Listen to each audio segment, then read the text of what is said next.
من مآذن الصحن الكاظمي الشريف، تلاوة مباركة عطرة بصوت القارئ الشيخ عامر الخفاجي. يرفع بعدها أذان الظهرين حسب التوقيت الشرعي لمدينة بغداد وضواحيها. فإلى هناك ونسألكم الدعاء.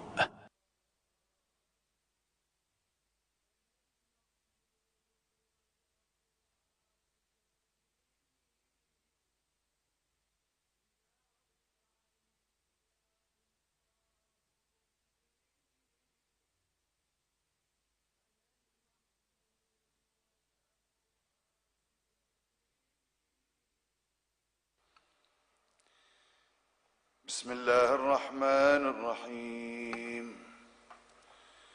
الحمد لله والحمد حقه كما يستحقه حمدا كثيرا،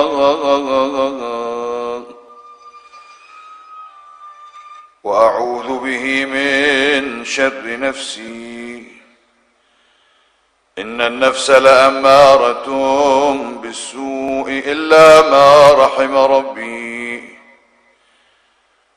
وأعوذ به من شر الشيطان الذي يزيدني ذنبا إلى ذنبي، وأحترز به من كل جبار فاجر وسلطان جائر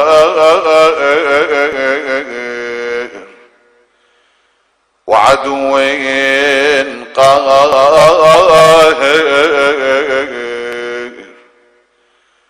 اللهم اجعلني من جندك فإن جندك هم الغالبون،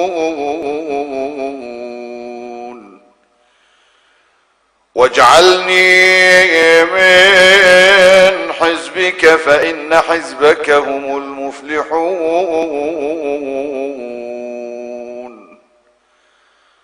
واجعلني من أوليائك